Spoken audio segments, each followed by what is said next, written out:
Hello mga kaibigan, ang Ate Isa nyo ay nagbabalik. Sa mga hindi po nakakaalam, ang Czech Republic po ay nasa Europe. Kasapi din po ang Czech Republic sa Schengen. Ang mga bansa po na parte ng Schengen ay may tinatawag na Schengen visa. Ito po yung mga bansa sa Europe na hindi na kailangan mag-apply ng tourist visa para makapasyal dun sa bansa na yon. Bibili ka na lang ng ticket, tapos makakapasyal ka na, makakapunta ka na dun. Pinaka-maximum is 90 days. Correct me if I'm wrong, pero ang alam ko po is 90 days po ang maximum. Sa mga OFW naman po, basta po valid ang TRC mo, maaari ka pong pumasyal sa mga bansa na parte ng Schengen. Isa sa mga nagustuhan ko po dito yon nung nagtatrabaho na ako dito is maaari ka pong pumasyal sa iba't ibang parte po ng Europe. Ang Czech Republic po ay may 4 season.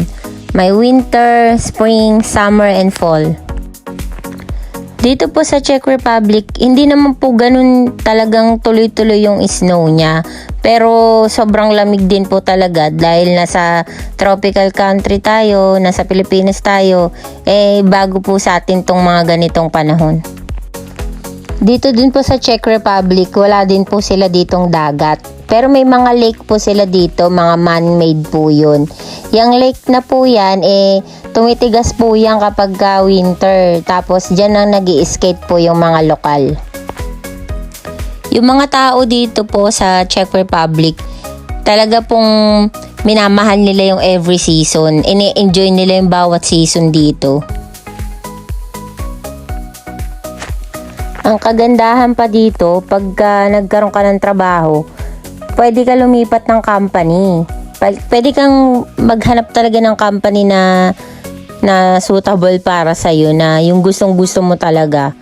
Like sa ibang bansa, kailangan tapusin mo yung 2 years contract mo, 3 years contract. Dito hindi. As long as may employer ka, pwede ka lumipat. Kahit hindi ka pa umaabot ng 5 months, 6 months, pwede kang lumipat. Kaya po yung mga ex-abroad po, na akala nyo hindi na kayo matatanggap sa ibang bansa, ang Europe po, hindi po ganun ka-stricto sa age limit. Siguro nga po baka 50 matanggap pa kayo, lalo na mga skilled worker kayo, like po yung driver, mga construction worker, yun po malalaki po ang sahod dito noon. Kesa naman ngumang ka sa Pilipinas, naku po, apply na po kayo.